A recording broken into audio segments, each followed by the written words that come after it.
After living with Scooby for a couple of weeks, I settled into a routine. You see, a routine is the most important part of doing time. You know where you're going to be and what you're going to be doing 7 days a week, 24 hours a day. There may be small variations. For instance, maybe one morning Scooby would have a medical ducket, so I'd have to be out of his way and I'd get my work out and clean the cell later in the day. But by and large, every day was just like the next one. One thing about this type of environment, it's boring. People look for anything they can do to entertain themselves. Unfortunately, some people enjoy stirring the pot, as it were. I remember looking out and seeing the guys playing little backbiting, politic-y games, and some of it's real stuff they're playing for keeps. It's about money and about power. A lot of the other stuff, it's little high school games. It's the exact same stupid stuff that they would have done when they were in high school, except now they're adults. So instead of football and cheerleaders or whatever, it's drugs and gangs. But it's still the same kind of drama that people who don't know how to do their own time enjoy creating. You know, Frank gets into an argument with Jim and then goes and tells Bob about it. That's the type of environment that some people enjoy. If you're not a creepy sociopath that enjoys stirring the pot, you have to find other ways to entertain yourself. Sports are big in prison, no surprise there. Whether it's the American football or the more international football, anytime there's a big game, you're going to hear guys kicking their doors, screaming touchdown or goal or whatever the thing is that has them excited. I remember one time it was a playoff game and everybody was excited. The power went out. All of a sudden, it went from guys kicking their door, screaming touchdown as we got to the 2-minute warning in the game, to silence as the lights went out, and then just yelling as people realized they weren't going to be able to watch the end of the game. Scooby leapt out of bed and grabbed my radio, my J-Win that he would take out to exercise with. It had D batteries and could run independent of the power grid. He ran over to the door and cranked it as loud as he could and started looking for a radio station that was covering the game. Immediately, the quiet day room erupted into cheers, and we listened to that game just a little bit too loud for the last 3-4 minutes, and the whole tier was very appreciative to be able to listen to the end of the game.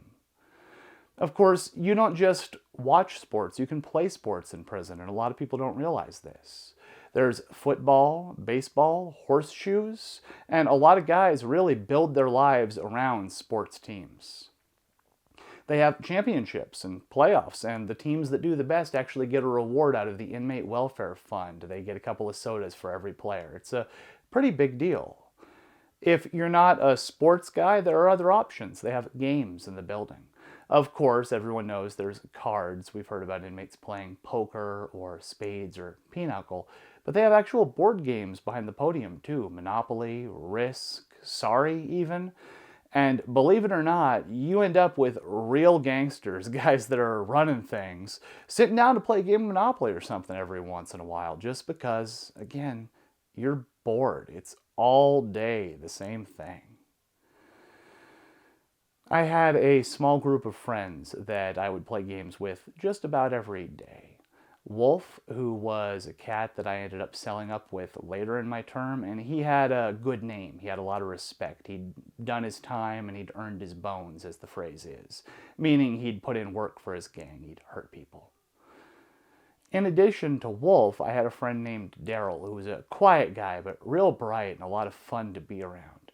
The three of us would play games most every day, whether it was cards or a board game, and we'd always look for a fourth who would tend to rotate. You see, Wolf, Daryl, and I were doing pretty significant amounts of time, and we enjoyed each other's company. The fourth tended to rotate as somebody, left or came or decided to play cards with us for a little while. Though we played most every day, Friday evenings were special. We would actually arrange to have a scheduled game where we would all come out and try to never miss a day. We'd bring little snacks or a couple of sodas, and we'd play Dungeons and Dragons.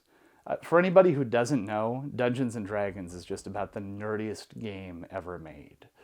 You get a couple of guys sitting around a table with stacks of books and paper and pens, and they're rolling dice, and if you don't know what they're doing, it's not going to make a lot of sense at all.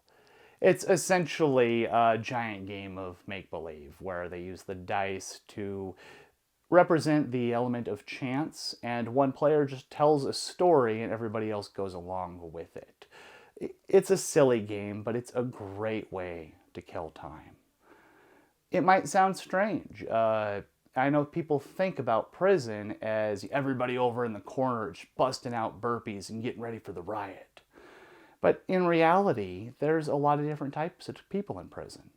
You're going to have the workout guys, 3 or 4 guys in the corner just hitting those burpees. And you're going to have the nerd herd. You're going to have a couple of guys playing Risk or D&D or something over in the corner. You're going to have poker guys. There's going to be 3 or 4 people, maybe as many as 10, all trying to make or lose a buck. Friends tend to clump up. You'll have a couple of guys studying the Bible, a couple of guys playing guitar, learning to make music. Whatever it is, it's not just one thing. Really, it has to not just be one thing. I know it makes sense that if everybody was busting out burpees getting ready, then that group would be the most effective in a riot. They could run things. But it's not actually the case, because a community, a society, heck, a gang even, it takes all types. You can't have just one type of person. How about whenever the riot's over? They're going to need somebody to file the appeals and help with the paperwork. That's going to be this guy here. I may not be that much help in the riot itself, or maybe I will, I don't know. It's a pair of boots on the ground counts for more than you would think. But my real value is going to come after, whenever somebody needs to win an appeal because they don't want to do an extra 6 years on what happened during the riot. It takes all kinds. So in your everyday life, whenever you have to deal with the one guy who doesn't fit in for whatever reason, at your work or amongst your friends or even in a social gathering, don't get me wrong, don't put up with people being rude. Don't accept behavior that isn't acceptable. But if he's just different, doesn't fit in, well, bear in mind that there may come a day where whatever his skill set is, and heck if I know what it is, but he's different, he doesn't fit in. He has a different skill set. And it will come in handy. Maybe for him, maybe for you, maybe for somebody. So don't just write somebody off because they're different, because they're not what you expect, or because you can't see their value. People surprise you in prison and out here in the real world.